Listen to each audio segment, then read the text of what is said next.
As of right now, however, the Senate appears to be split 50-50, which means Vice President Pence will likely have to cast the tie-breaking vote on Tuesday, and that is a first, Elaine, for a cabinet-level position.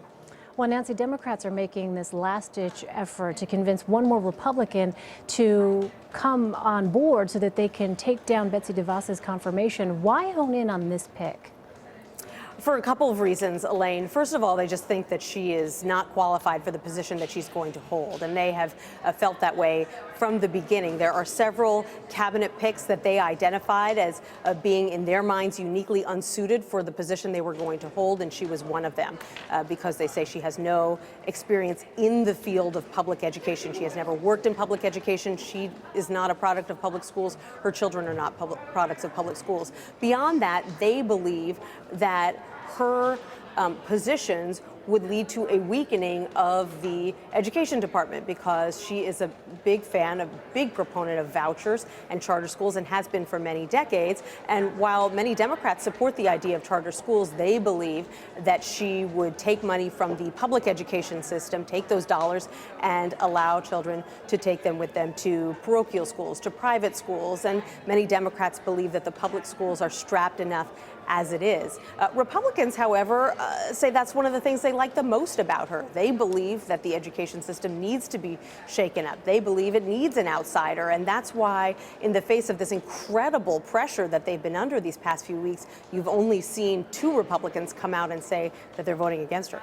So opponents are obviously running out of time to find a third Republican to help them sink the DeVos nomination. Are they targeting any members in particular?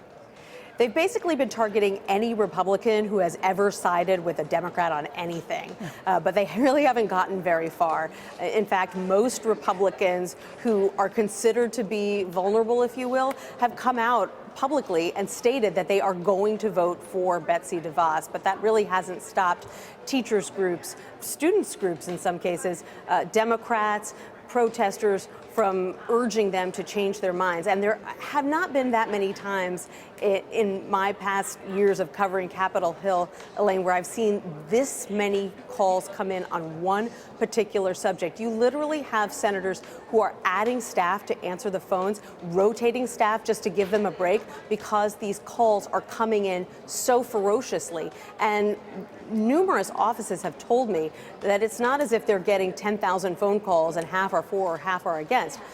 9,995 are against, and 3, 4, 5 votes are for. That's what they say is animating the people who are calling in. And that's why these Republicans are facing so much pressure. It's part of the reason why Republicans moved up the vote. They were going to have a vote for Jeff Sessions for Attorney General first, but they need him in the Senate. He's a senator, after all, and the minute he gets confirmed as Attorney General, he won't be a senator anymore. They need his vote to get Betsy DeVos over the finish line, so they put her first. So realistically, Nancy, what are the chances here of Democrats really having a shot at pulling over another Republican?